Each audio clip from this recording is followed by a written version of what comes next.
All right, so we got a lot to do today. Now, of course, you know that we're winding down the semester, and what we still have to do to finish up is we've got three problem sets, chapters 10, 11, and 12.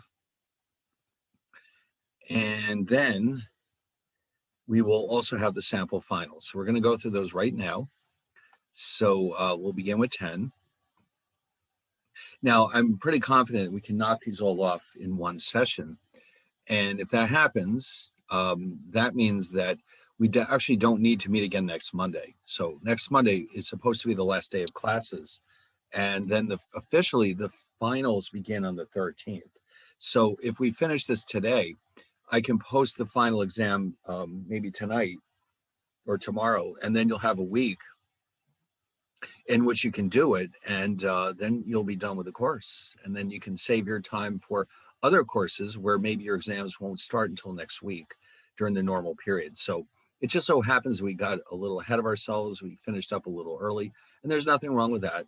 The worst that can happen is you'll have a little extra free time on Monday to work on your final exam and possibly your other final exams.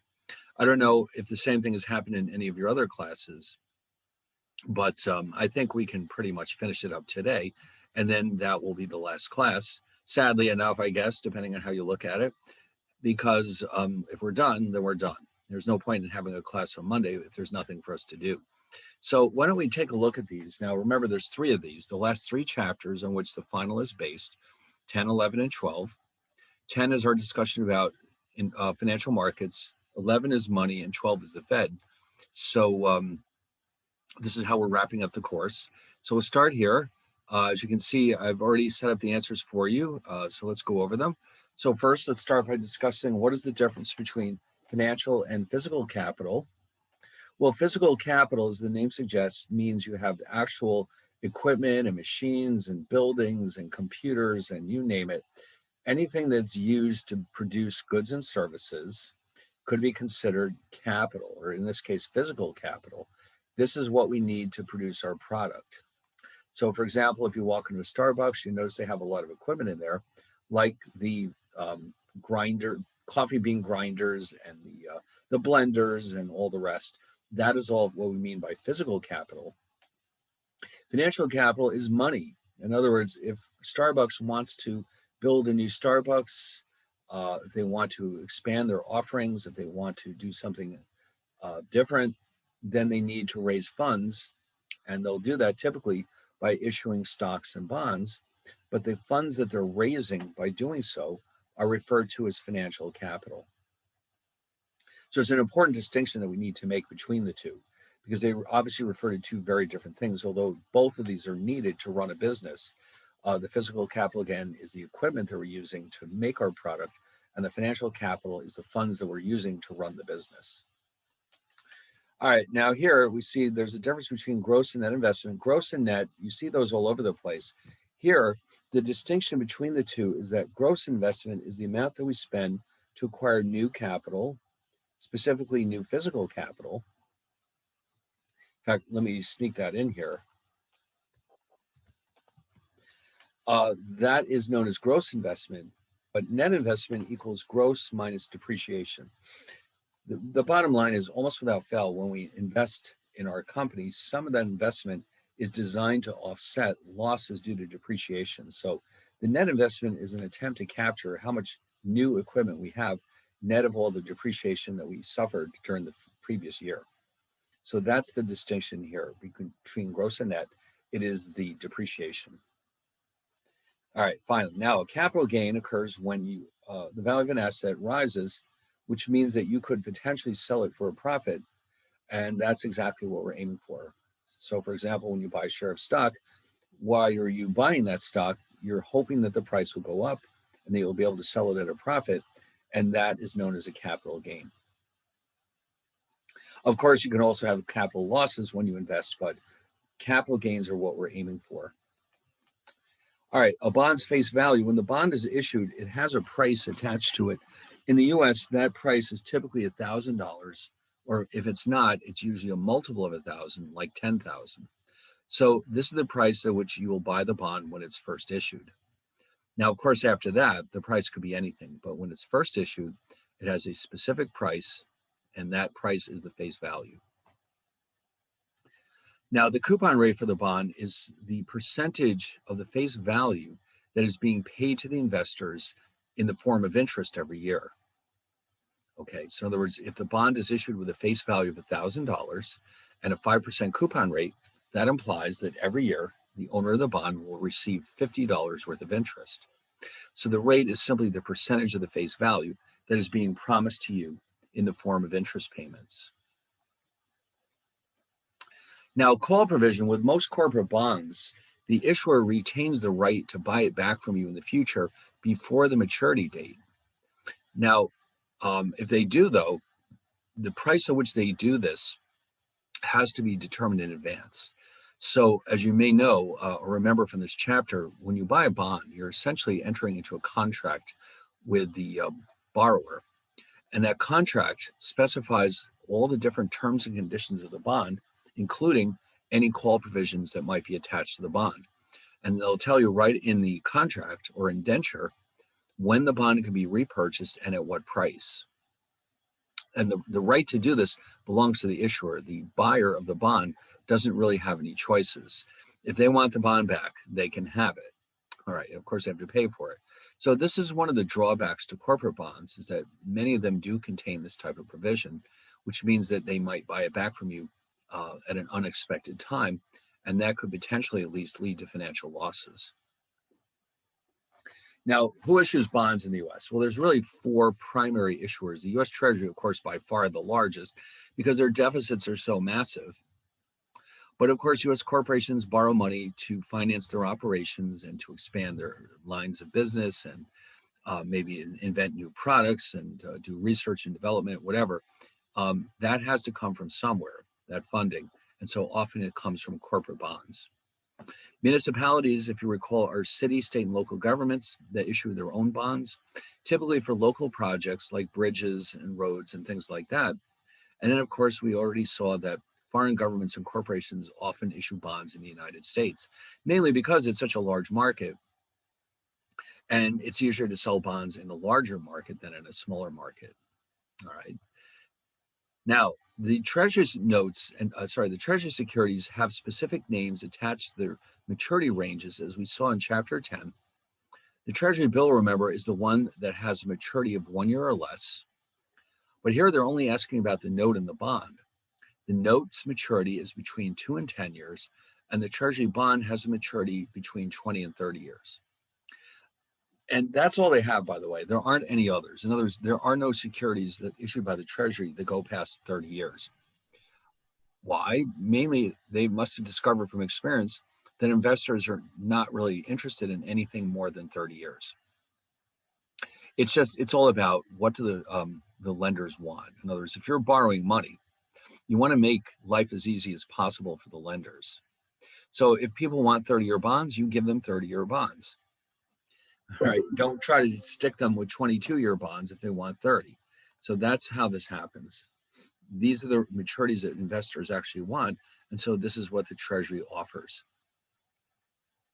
Now, remember the Standard & Poor's and Moody's rating systems. These are designed to help us as investors understand how risky different bonds are. So in the S&P system, or Standard & Poor's, the lowest rating at which a bond can still be considered to be investment grade is BBB minus. All right, so in fact, if you look at Chapter 10, in fact, why don't we just quickly take a peek at Chapter 10 for a second and revisit that chart. You'll see a big list of credit ratings issued by Standard & Poor's, and it's a pretty long list. And you'll see, yes, I've broken it up into two pieces. From AAA down to BBB minus is considered to be investment grade or safe, very safe bonds. And then once we get over to this area, BB plus and below is considered to be speculative. In other words, very risky. All right. Now, the bonds that are too risky to be considered investment grade are referred to as either speculative or sometimes junk bonds. Now, the thing is about calling them junk bonds is that they're not all equally junky. Like, for example, double B plus is just barely in the speculative category, whereas double C, this is a company that's almost bankrupt, basically. So I don't know if the word junk really is appropriate here. Speculative just means that they're risky. All right, municipal bond issued by a city, state, or local government, or even a county. In other words, basically anything except the federal government. Any form of government that issues bonds, that bond is considered to be a municipal bond as long as it wasn't the federal government. Now, a bid-ask spread for stocks, this is the difference between the bid and the ask prices. So let's say, for example, let me throw in a quick example here. If the bid price for a stock is $5 and the ask price is $5.20, the bid-ask spread is the difference between the two. Okay, so remember, there's two different prices here. If you want to sell the stock, the dealer will give you $5. If you want to buy the stock from the dealer, you'll have to pay $5.20. The difference between the two we call the bid-ask spread, and that's the source of profits for the dealer. Okay, the dealers and the stocks. All right, a dividend is a cash payment to stockholders. Not every corporation makes dividend payments. Treasury securities, cash dividends are coming from shares of stock. There are special types of stocks called preferred stocks that also pay a lot of dividends, but we didn't really go over that in this chapter. So let's just assume that there's only common stocks, as they're called, and they may or may not pay dividends to the shareholders. If they do, they will be made on a quarterly basis, meaning every 3 months. And some corporations do pay dividends on a regular basis, some do not. That depends on the type of corporation. The ones that are growing very quickly tend to not pay dividends because they need the money to reinvest in their operations. Whereas stable companies that have been around for a long time and they're not growing very fast, they're much more likely to pay dividends. All right, now the next two measures of stock earnings or performance are very popular with stock analysts and anybody who invests in stocks for that matter. Earnings per share means the earnings. And by the way, the word earnings here really can be thought of as profits. It's really the same thing. So if you look at how much profit the company made during the year and divide by how many shares of stock they have outstanding, the resulting measure is earnings per share. All right, so in other words, it's a measure, it's a good measure. It tells me, like, let's say one company earns $10 a share and another company earns $20 a share. I think you'll agree that you'd rather own the company that earns $20 a share because it's more profitable, obviously. Now, the price earnings ratio means you take the price of the stock and divide it by this earnings per share measure that we just calculated in part 14.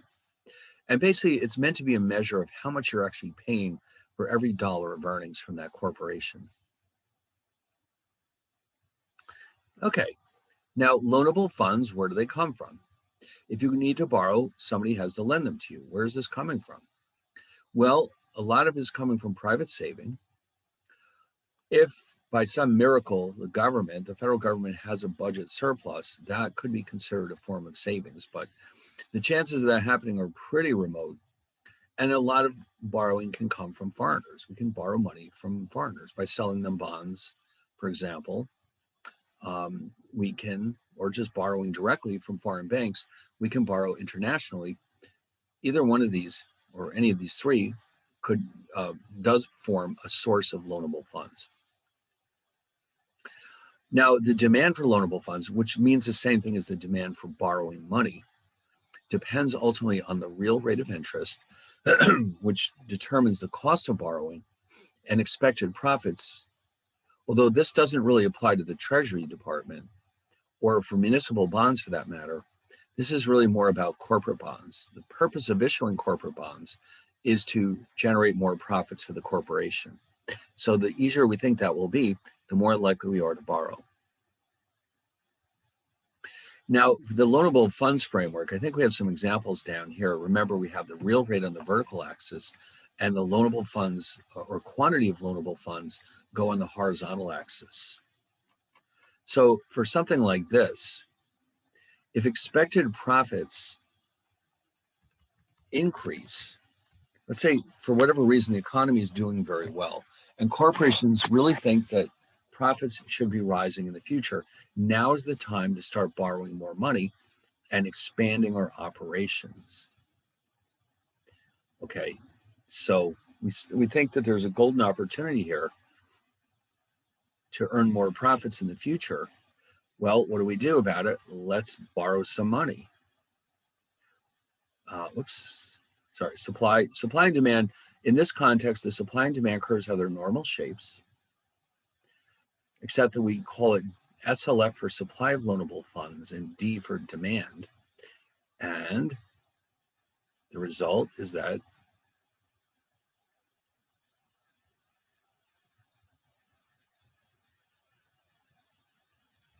starting from here, I'll call it R1 and let's say Q1. All of a sudden, people or corporations in particular want to borrow more money because they expect to be able to turn the funds into bigger profits. So I'll shift this demand curve to the right.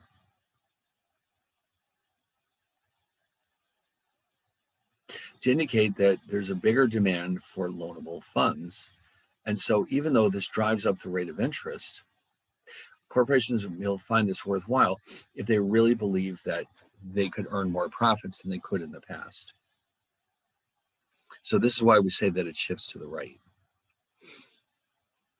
On the other hand, if there's an increase in expected future income, well, you know what that means. If you suddenly decide, my salary should go up in the future. Why should I keep saving my money? There's certain things that I want. I want to buy a car. I want this. I want that. So if you have reason to believe that you'll have higher future income, before it actually materializes, chances are you'll start to spend more money, which means you're saving less money. All right. So in other words, the supply curve, which is coming from individual savers, will therefore shift to the left. Because the magic word here is expected, not actual income, expected income.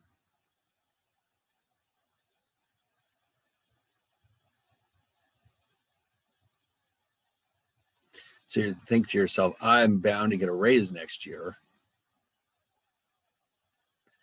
Well, based on that assumption, maybe you'll go out and buy a new car. Whether it happens or not is a very different question. So if you're spending more now without any further income or any higher income, then clearly you must be borrowing to expand your spending. So therefore, the curve shifts to the left. And therefore, because there's less savings available, interest rates in the market go up, so that if you want to borrow, rates will start to go up.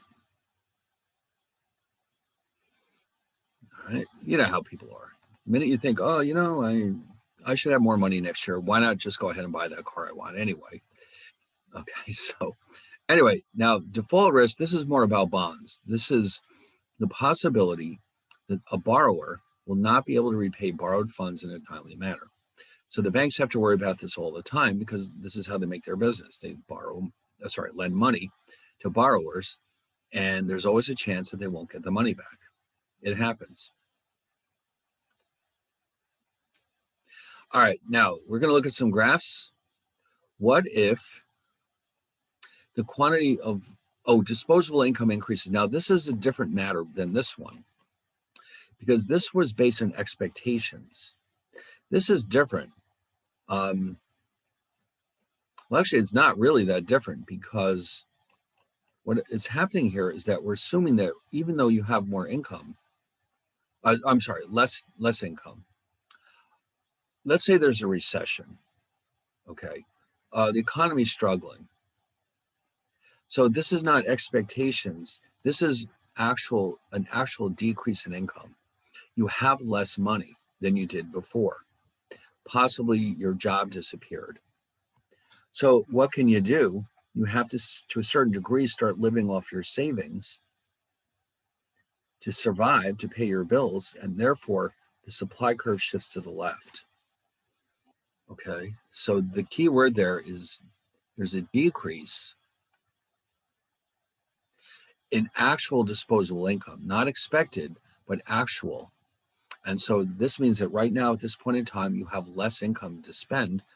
Therefore, you cannot afford to save as much, and the supply curve will shift to the left. All right, let's get these out of here. Now, show graphically the impact on the equilibrium rate of interest. Oh, if the budget deficit increases. Now, in the book, what they do here is they make a distinction between public and private saving. So if you notice here, what they've done is they've created this method where only the public component of the demand for loanable funds has gone up. I don't know if it's necessary to do that on this graph. It seems a little confusing to me. But what they're basically saying in a nutshell is that the more the government wants to borrow, if the budget deficit goes up, they have to borrow more to cover it, and the demand will go up. And of course, that will drive up interest rates. And in fact, that's why a lot of economists don't like to see budget deficits by the government, because higher interest rates, will do damage to the economy, because reduce the quantity of consumption spending and investment spending, and are therefore harmful to the economy. Okay, so this is one of the consequences of having these massive deficits.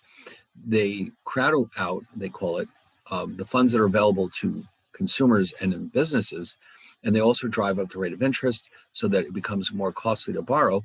And as a result, there's less consumer spending and there's less investment spending. All right. Oh, that was it. Okay, so that was chapter 10. It was pretty straightforward, I thought.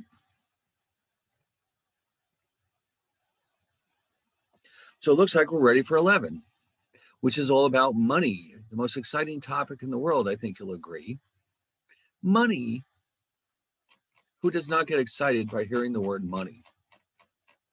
Nobody. Okay, there is no such person. All right. Well, all right, maybe in history there have been a few here and there, but it's rare. It's very rare. All right, so we're ready for 11. All right, so here we're looking at money and its functions, which we were looking at just the other day, it seems like. So a medium of exchange is an asset.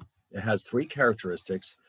It's easily standardized, like gold and silver can be turned into coins, universally acceptable, and of course, divisible into smaller units. We saw what happens when there's not enough change in circulation. We end up with Spanish silver dollars being cut into little pieces. All right, so I'm sure that was very awkward, but it worked very well until eventually more silver came into the United States and it was no longer necessary to do this. In fact, Spanish silver dollars were still legal tender until 1857, which shows you how deeply ingrained this habit was. Anyway, the store of value, again, another function of money, is an asset that maintains its purchasing power, which makes saving possible, and it also provides us with liquidity. All right, that's important. So gold and silver coins did an excellent job in this area. But the stone money of Yap, no, not bad. I mean, it hangs on to its value. But tobacco money that was used in Maryland and Virginia after the after the Revolution did not satisfy this very well at all. Did not maintain its purchasing power, did not make it possible to save. But they were desperate, so they decided that that was better than nothing. A unit of account is what makes it possible for the values of all goods and services to be expressed in terms of prices. So everything you can buy in the United States has a price in dollars, just dollars, all right? If we're bartering, you might go to this, imagine what the supermarket would be like in a barter economy. You walk up to the produce aisle and each onion requires you to give them, I don't know, What would they ask for an onion? How about a slice of bread? I don't know. It would be awkward, to say the least. Liquidity is the ease with which an asset can be exchanged for goods and services. So we saw cash, for example, is the most liquid asset. Real estate is a highly illiquid asset. They all have their place in the economy, but most people try to hold a balance of both because they want to have the convenience of liquidity and the higher returns from illiquid assets. And then here, we've already talked about this a minute ago. What system is used to exchange goods and services when there's no form of money? That would be barter, of course. Barter means direct trades of goods and services for each other with no money. Now, interestingly enough, in different periods in history, especially in Scandinavia, where taxes have gone through periods where they were incredibly high, what started to happen is that there's an informal barter economy where people would directly perform services for each other instead of using money, because that way they could avoid paying taxes. So in other words, imagine if a doctor writes up a will for a dentist and then the dentist fixes his teeth. No money changes hands. They traded the will for the teeth fixing. And so on paper, there's no income and therefore there's no tax. So that is a case where barter is very sophisticated and it's being used to evade taxes. But in early days, during the Middle Ages, there were periods when there wasn't enough money to go around. And so people would tender barter. And it was very, very awkward, obviously. M1, now remember we saw that they sort of discontinued M1, but the traditional measure M1 consisted of currency in circulation, checking deposits, travelers' checks, and negotiable orders of withdrawal. So, in fact, I think they just replaced this just a few months ago, if I remember correctly, or at least within the last year. Bad luck for us, huh? Now, all the textbooks out there have to be rewritten, or at least that chapter does, to take into account this new set of definitions that the Fed is using now. And then M2 is M1, plus more items that are slightly less liquid, like savings deposits, time deposits of less than $100,000, and finally, money market deposits for individuals, to distinguish it from money market deposits held by businesses.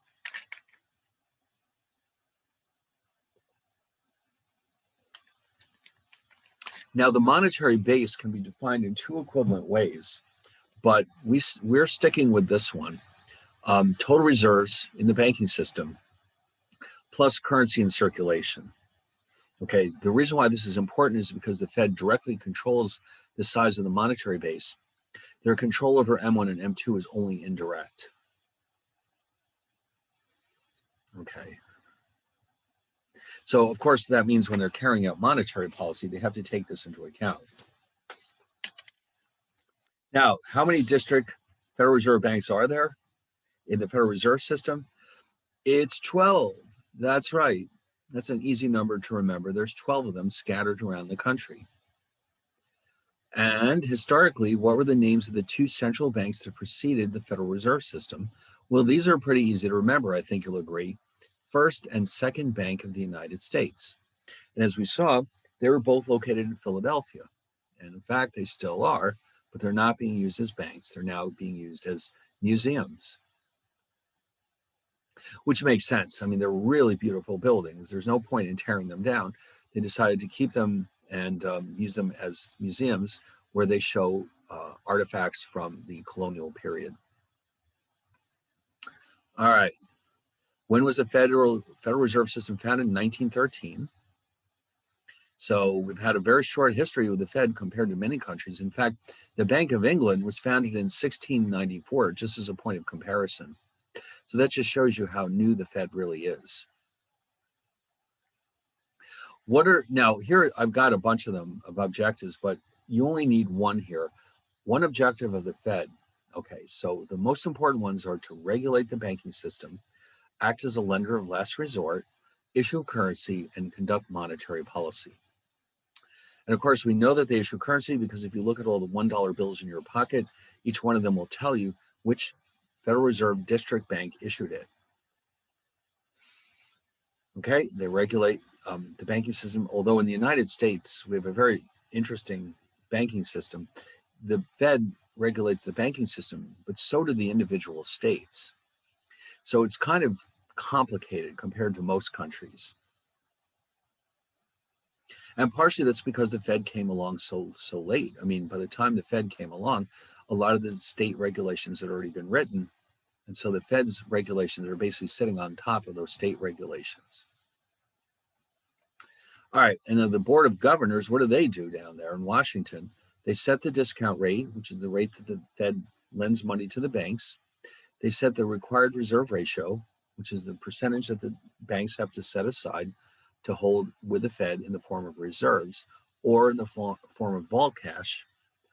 And they're the ones, even though we said before the Fed regulates the banking system, it's really the Board of Governors who takes care of that.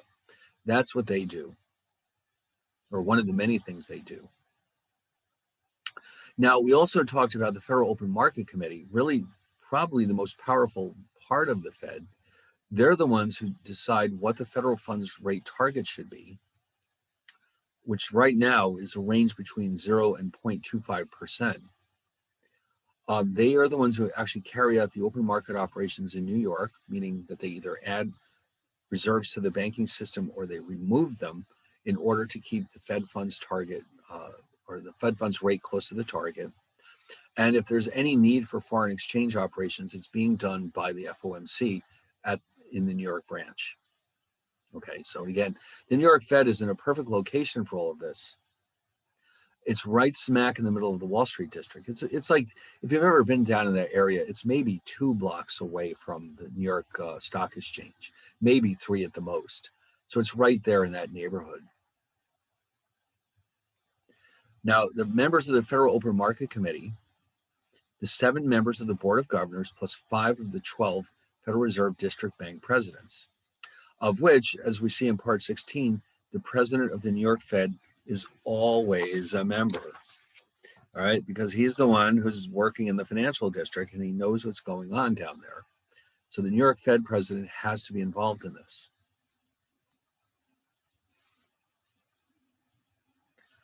The goal of expansionary monetary policy, well, the name says it all, to expand or strengthen the economy.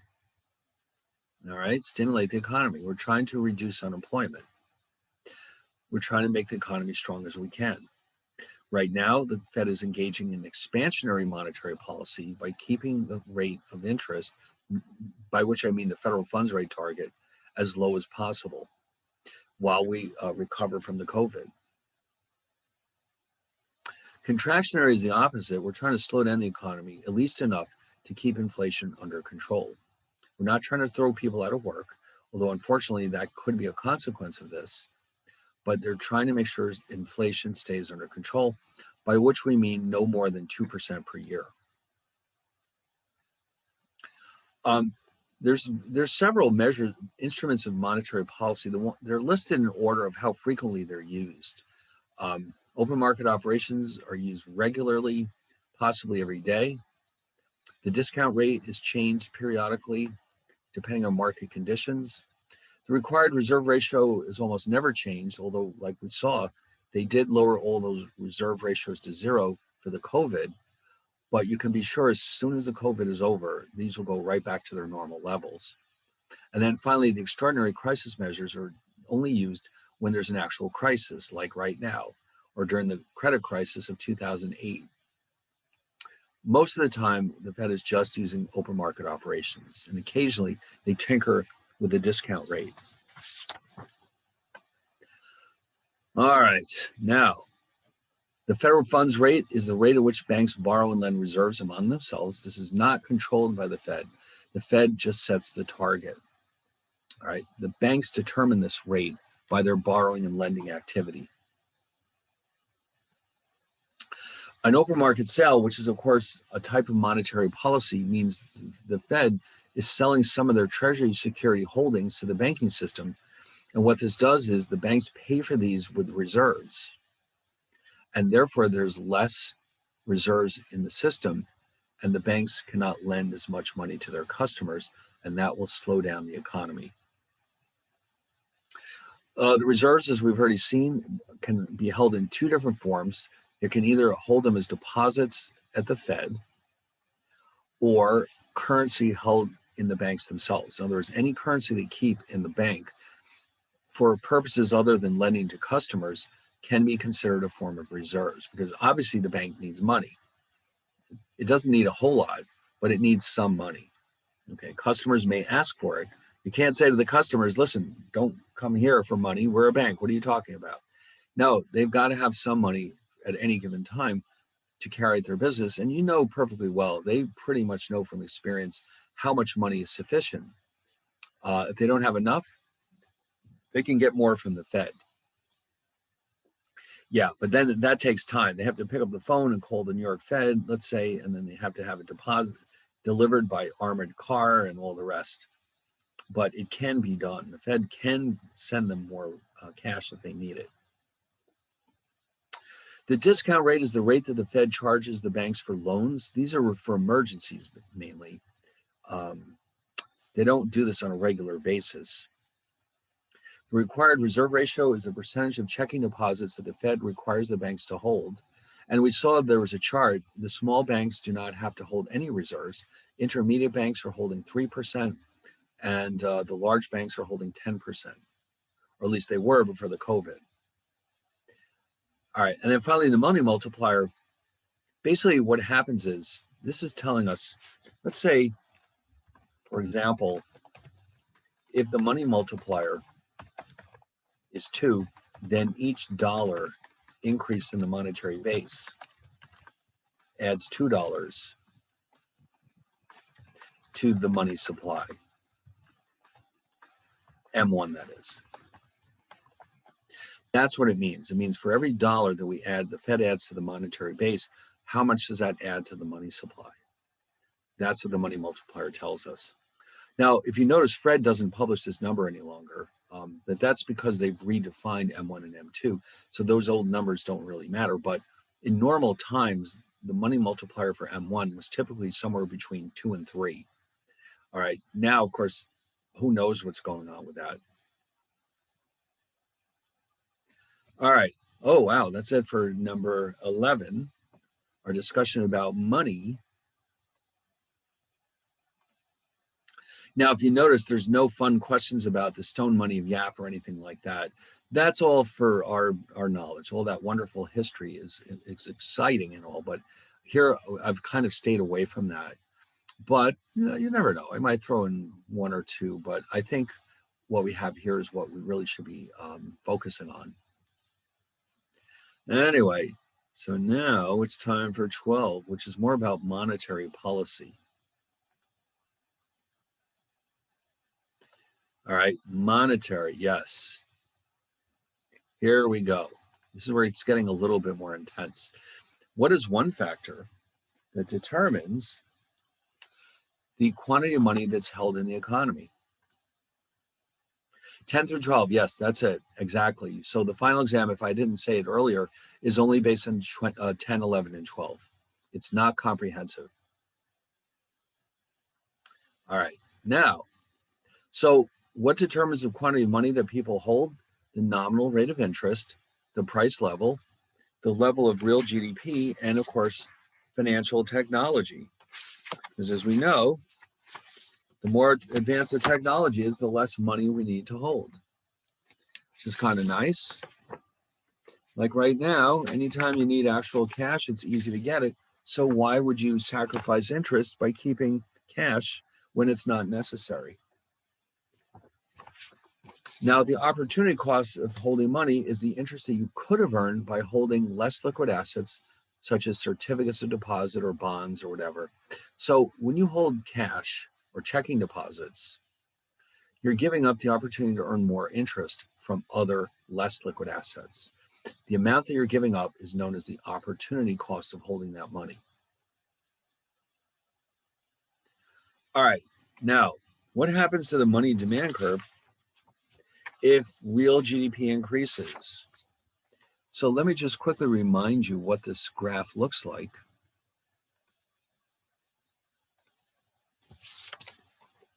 All right, just a quick review. With this particular framework, we have the nominal rate of interest on the vertical axis and real money balances down here. So this is the nominal rate.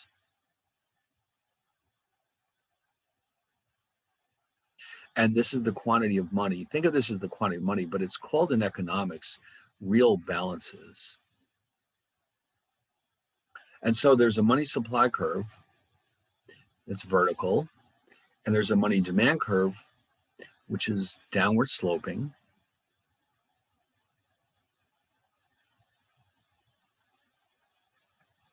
And if real GDP increases, people will want to hold more of all financial assets, including money.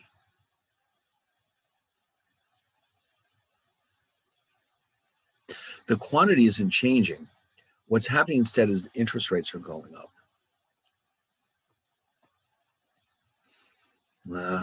So now we have more wealth, or we have more savings now. So therefore we'll hold more of both financial assets like bonds and more money. What happens to the demand curve for money as financial technology improves? Well, that's a different story, because now, like I said before, why would you want to hold a lot of money when it's easy to get more if you need it? Like, imagine now versus 30 or 40 years ago, when there were no ATMs, when banks closed, where they're not open on the weekends. What would you do if you ran out of money during the weekend? Well, you'd be in trouble. So people would tend to hold larger amounts of money because it was hard to get a hold of it, or certainly harder than it is now.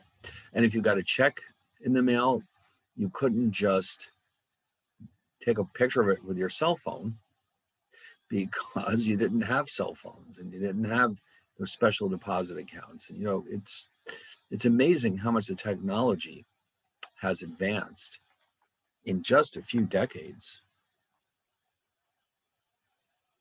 But you notice what's good about this keeps interest rates lower than they otherwise would have been.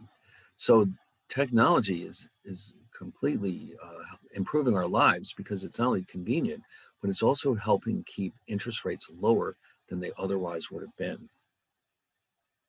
And that makes everybody happy. There's more consumer spending, there's more investment spending. So that's obviously a positive development.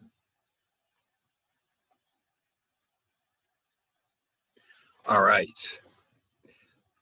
Who determines the supply of money? Ultimately, it's the Fed. I mean, you know, there's other factors to take into consideration, but the bottom line is it's really the Fed that determines ultimately how much money we have in circulation. It's not the government, that's for sure.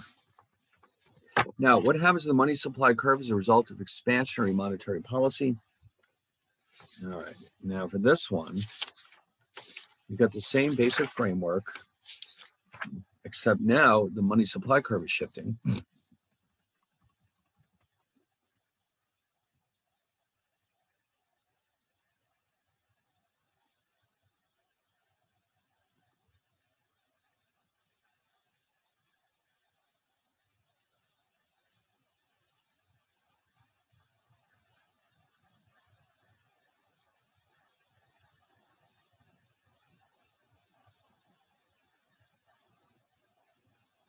Okay, so when the money supply curve shifts to the right, the nominal rate of interest, of course, will drop. That's the whole point of expansionary monetary policy. We're trying to expand the size of the economy. The way to do that is to lower interest rates, and that will require us, the Fed that is, to shift the money supply curve to the right so that interest rates can drop.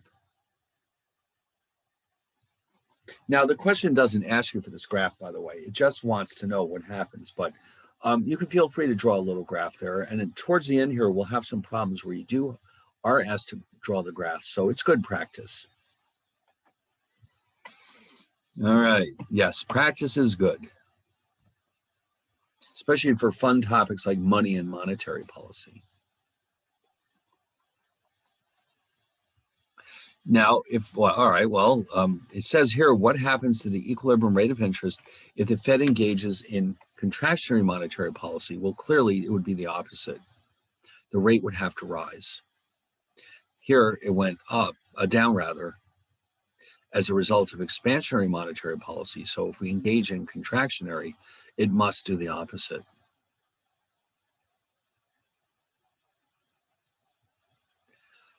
So now what happens here, if real GDP decreases? Well, in order to answer a question like that, we really have to think about what impact it would have on either the money supply or the money demand. This won't affect the money supply. This is coming from the Fed. What it will do is, because real GDP is shrinking, people have less money, or they have less wealth, and so their demand for money will shrink.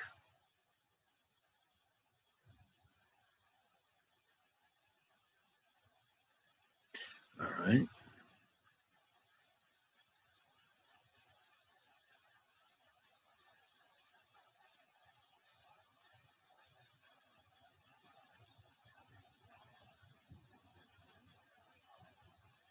All right. So there's the rate falls because the demand for money drops. That's the actual reasoning behind this.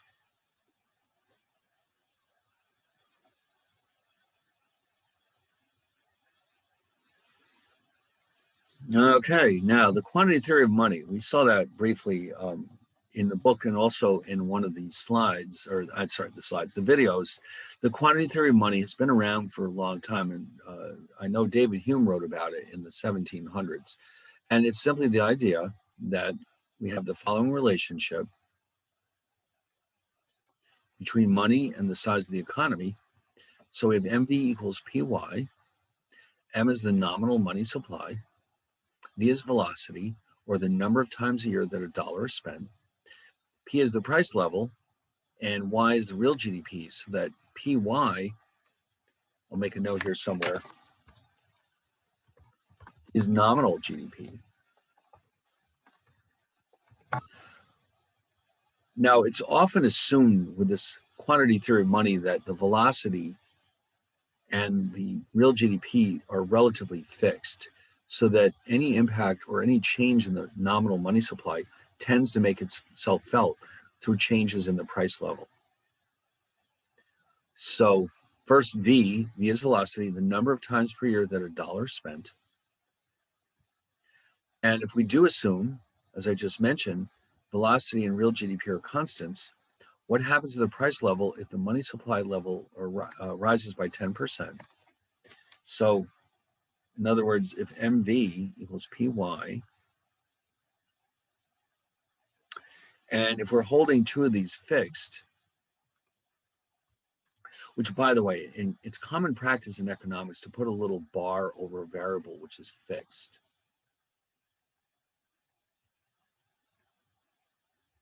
So that means that only M and P are allowed to change. So if N goes up by 10%, then the only thing that can happen to P to balance this equation is that P also has to go up by 10%.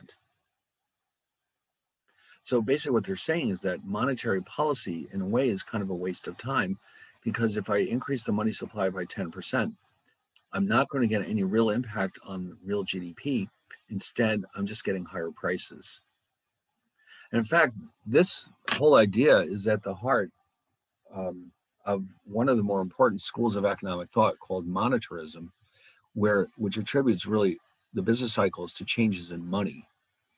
Okay, it's all about money. The monetarist system, they see everything as being a result of changes in the money supply. So anyway, what is one of the costs of inflation? Remember, there's a list of like 4 of them. Inflation is costly any way you look at it. It's never good. The only people who benefit from inflation are borrowers, because then your real debts, or your debts in real terms, are shrinking. But you can see there's 4 of these, and you can just pick one of them. But taxes, because the tax code may not be indexed to inflation. Shoe leather means you waste a lot of your time looking for lower prices. Confusion means you're never quite sure what anything costs. Uncertainty basically is the same idea. There's a lot going on here. And this is one of the reasons why the Fed's number one target or number one priority is to keep inflation as low as possible, right? Everything else is secondary to keeping inflation under control. All right, now we've got some problems, which are basically graphs. Using the money supply demand framework, show graphically the impact on the nominal rate of an improvement in financial technology. Well, we basically have already seen this. We're shifting the demand for money to the left, except here it's a nice proper graph instead of my handwriting, but you can get the idea. We're shifting it to the left, and the result is that interest rates are dropping because people hold less money. They just don't need as much money because of technology.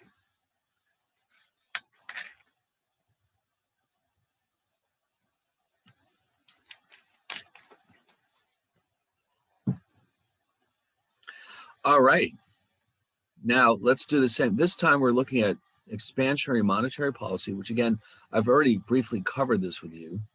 Let's see, what can I do here? There we go. So the money supply curve shifts to the right. And because remember, it's expansionary monetary policy, we want to increase the size of the economy. We want to lower interest rates. And the only way to do that is to raise the money supply. And so we end up with lower interest rates. And as a result, the economy is in fact stimulated. All right, well, that wasn't too painful, I think.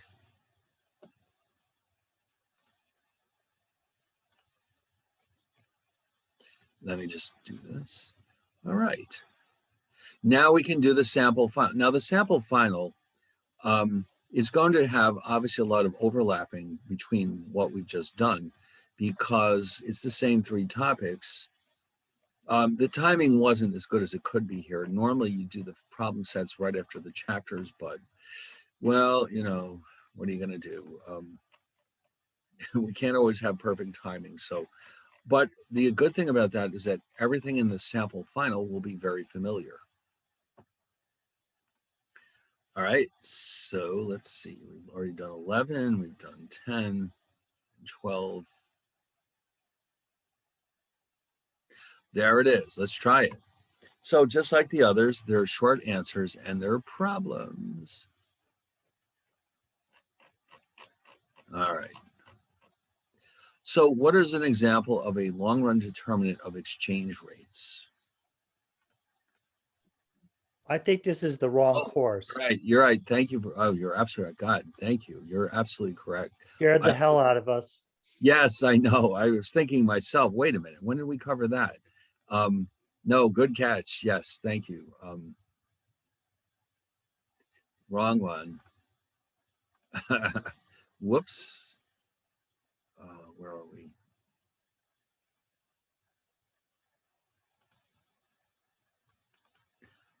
Here we go. Sample final. Very good. Here it is. Oh, this is much better. Yes, you're right. Oh, wait a minute. This is not what I wanted. I want the solutions. There we go. So yeah, there's going to be a lot of overlapping here, but that's okay. It's not the worst thing in the world.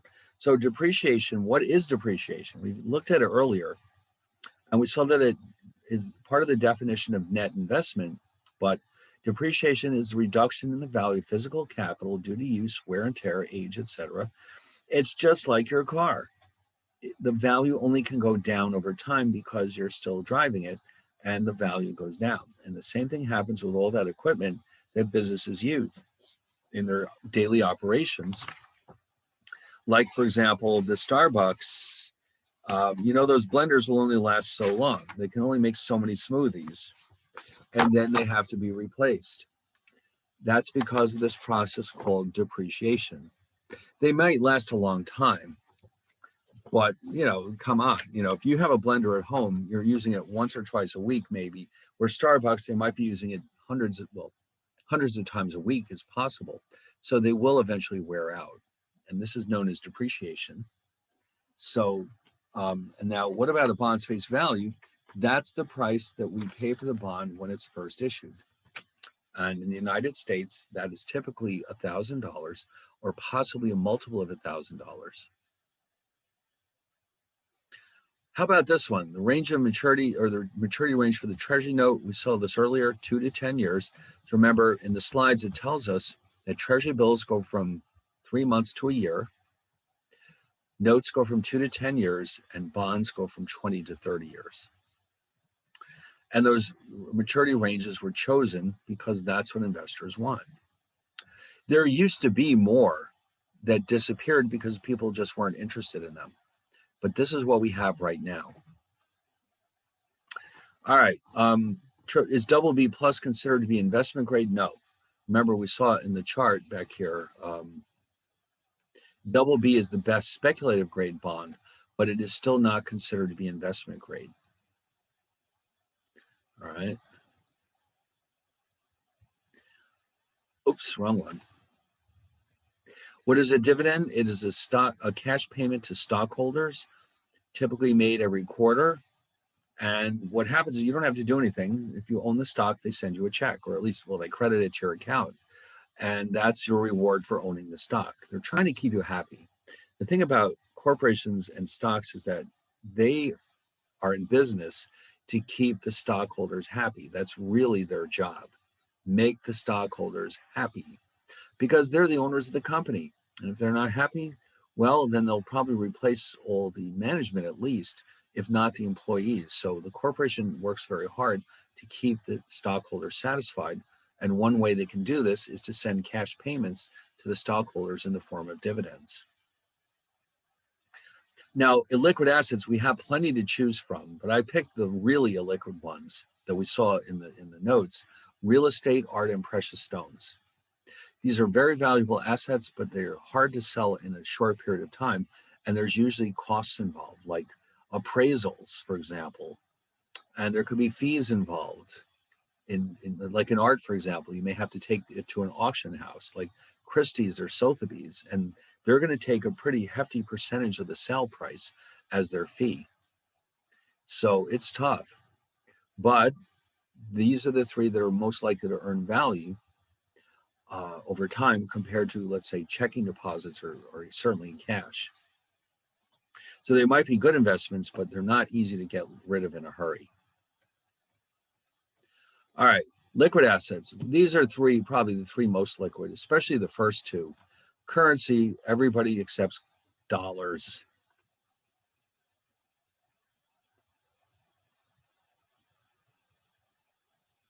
No, but triple B minus in this scheme, double B plus is lower than triple B minus. All right. In other words, the reason why the chart is written this way is because AAA is the best, and then each one of these is slightly weaker. Triple B minus is the weakest of the investment grade ratings. Double B plus is in the speculative column. This one is not considered to be investment grade. Did I say the wrong thing?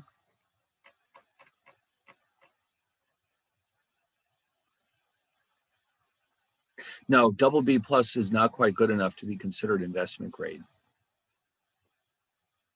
It's close, but it's not quite there.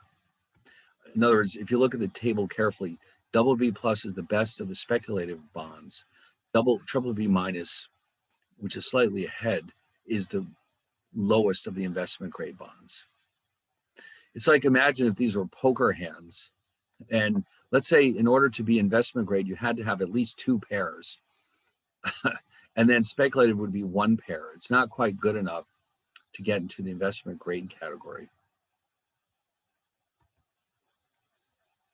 All right. Oh, yes. So the three functions of money, as we saw: medium of exchange, store of value, and unit of account. Anything that has all three of those properties could be considered a form of money, even things you might not think about, like the stone money of Yap. Okay, it counts in all. It may not be the best example of any of these, but it still works. And then we have the previous definition of M1, M1 is basically 4 components: currency and circulation, checking deposits, traveler's checks, and negotiable orders of withdrawal accounts.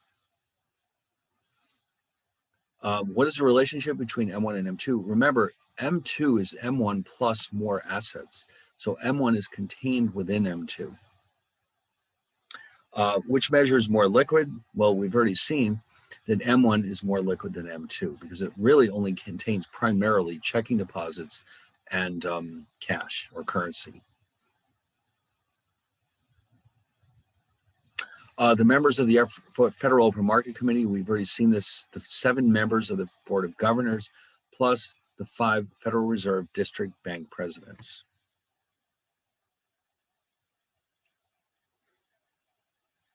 Is that everybody? That's If you're not on the board, aren't they all presidents? But if you're on the federal, I mean, that's 12. That's 12, right? So it's everyone who's serving as a governor and the other 5 presidents, right? That's right. Yes. So Now, it's all the presidents. well, it's 5 of the 12. There's 12 district Federal Reserve banks. So 5 of them are chosen. The New York Fed president plus 4 of the others, plus the 7 governors, are the members of this committee. So it rotates. Now, next year, the 4 Federal Reserve District presidents will switch to other banks throughout the system. The only one who is always there is the New York Fed president. Okay. All right. So now, by the way, in practice, they all come to the meetings, but only these 12 are allowed to vote. Okay. So in other words, if let's say this year the Cleveland Fed president isn't a member, he'll still be at the meeting, and he'll state his opinion to the others, but only those 12 will actually vote. It's not like the others have to stay behind or they're ignored, but this is how it was set up in the early days. When this whole system was designed in 1913, this is what they decided to do, and they haven't changed it since then. You would think having 12 members would be awkward, but it isn't like a normal election where the majority wins. Usually it's very rare that more than one member dissents. You can find out who voted for or against whatever actions they take, but almost without fail, it's a unanimous decision. Very occasionally, one of them is so strongly opposed that they will actually vote no when the others are voting yes. But it's not like the Supreme Court, let's say, where they have to have an odd number of judges because, the majority always wins. Here, it's not like, and again, with the Supreme Court, there can be such a difference of opinion among the judges. This is different. They're pretty much all on the same page. There could be subtle differences between their outlooks, but they're all more or less in agreement about what needs to be done. It's just a very different area. And they're all specialists in this area. This is what they do. They're all bankers, they're all economists, they're all whatever. And so there's very little dissent in the Federal Reserve System. But anyway, the Federal Open Market Committee has the following jobs. They set the federal funds rate target. And that's the one that this is where all the publicity comes from. When they have their meetings, this is what really people care about. Are they going to change it or not? So when the announcement is about to be made, all of Wall Street stops what they're doing and they hold their breath, say, let's see, what are they doing? Are they raising or lowering rates or leaving them where they are? Because that has such a huge impact on the entire economy. And everything that these guys are trading could be potentially affected by this decision. So this is a huge deal. It's almost like, I don't know, what else would you compare it with? I don't know, but it's so important to everybody in the financial system that everybody's paying close attention to what they are doing. And now, of course, after the fact, they always provide, as we saw, documentation which explains their decision. But some people in Wall Street spend a large amount of their time analyzing everything the Fed does to try to predict what steps they might take at each meeting because it's important information. But anyway, so if Open market operations need to be carried out. They'll be done through the New York Fed. They have their own traders there whose only job is to deal with the financial system. And they also have traders who can do who can interact with the foreign exchange markets if they need to buy, let's say, British pounds. If they want to sell euros, they have traders there who will take care of that. And because they're right in the financial district, they just, they pick up the phone and they make all the transactions that they need. And now the most commonly used of these tools of monetary policy, as we saw earlier, is open market operations. These are carried out fairly frequently. In fact, they may be done on a daily basis, depending on market conditions. Excess reserves, if the banks hold more reserves than is absolutely required by the Fed, those are known as excess reserves. And this is really what's getting traded in the federal funds market, by the way. The banks who have excess reserves get together with the banks who don't have enough reserves, and loans are made between them. And that's what the federal funds market really is. They're borrowing and lending reserves among themselves to avoid having penalties from the Fed. Because if they don't meet their targets, they could be hit with pretty stiff fines. So rather than risk that, they'll borrow what they need from each other. Now, what factors can increase the demand for money? Well, with higher prices, people are assumed to want to hold a constant real level of money. And so higher prices means they have to increase their nominal holdings of money. And of course, as the economy grows, people will have more income, they'll have more wealth, and at least some of that will translate into savings, or at the very least, they'll want to hold more money in their checking accounts. And so that translates into a higher demand for money. If the Fed engages in contractionary monetary policy, interest rates will go up because that's the whole point of it. The money supply is reduced and interest rates go up. Now, what is one of the only drawback to expansionary monetary policy in the long run? Ultimately, it can cause an increase in inflation. Okay. If the economy grows too quickly, that can eventually trigger inflation. So that's why the Fed wants to keep the economy growing at a strong pace, but not too fast. They want to have it just right. Kind of like it's been called in the press, the Goldilocks economy. Not too hot, not too cold, just right. All right, well, we saw this a few minutes ago, the cost of inflation. And we've also seen this a little while ago. The monetary base is defined as total reserves plus currency in circulation. All right. Now we've got some graphs. Using the money supply, money demand framework, show graphically the impact on the nominal rate of interest of higher real GDP. That's going to affect not the money supply, but the money demand. There'll be an increase in the demand for money, as we've already seen, when real GDP rises. And so if we draw out the picture, you'll see that, oh, there you go. The money supply curve shifts to the right, and the consequence of that is higher interest rates. And so, in other words, you've noticed that when the economy is expanding, interest rates tend to start creeping up, and this is the reason for that, or one of the reasons, because people want to borrow more money. Businesses want to borrow more money, and with a fixed supply of money, the interest rate can only do one thing, and that's go up. All right. How about this one? Contractionary monetary policy. I think we've already seen this one today. Remember, we're shrinking the money supply so that interest rates will go up.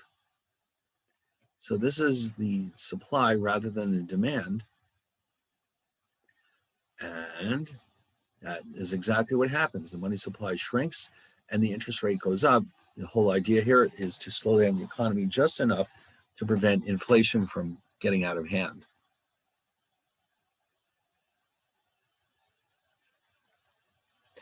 Oh, that seems to be it. Oh my God. Well, you know what?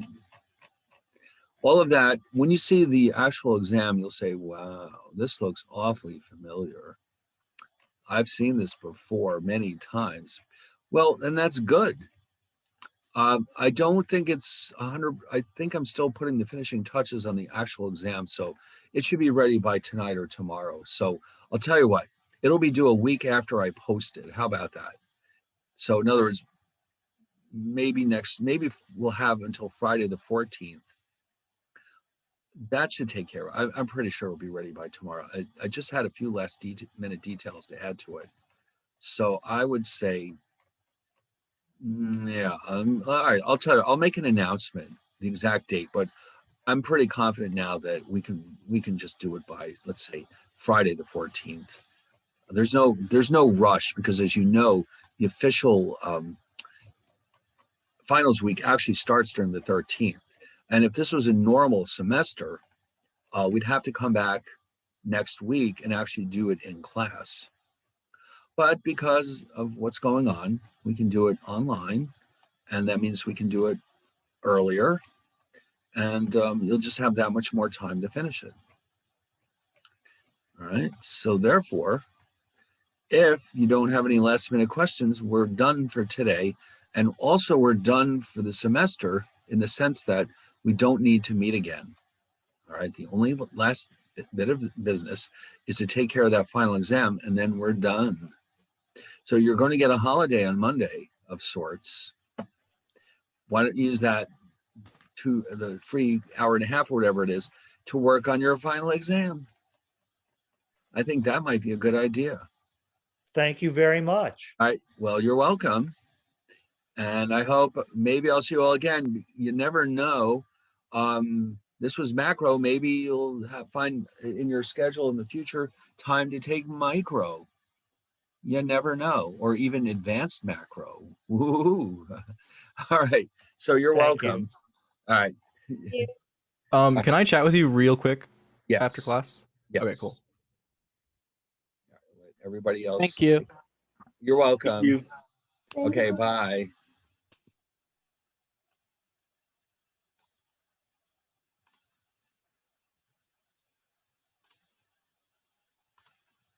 I just wanted to make sure that you had got I sent an email, a couple emails, and All right. like- I actually can't tell who's talking right now. oh, it's Nico Kazakis. Sorry. Oh, so are you wondering if I got your second midterm in the email? Yeah, well, I also tried to reach you about the first midterm a while ago, and I didn't what get a happened with that? response. I don't remember. And then what I happened. found, and I sent this first one along with the second one, so I just wanted to make sure you got it. Oh, all right. I'll tell you what. Let me write this down, and I will check it out. I'll let you know like later on today if there's a problem. Okay. I'm sure it's there. The problem is sometimes with big files like that, they can get in the junk box, and the problem with junk boxes is that the computer will eventually delete them. So if there's a problem, I'll let you know. Okay, yeah, I just resent both the midterms. Okay, I that sent the sounds first one when I sent the second one. All right, so that sounds it should good. be All right, recent. you should be fine then. All right, but like I said, if All right. if there's a problem, you can just resend them again until I actually get them. Awesome, thank you. All right. Okay, bye. Bye.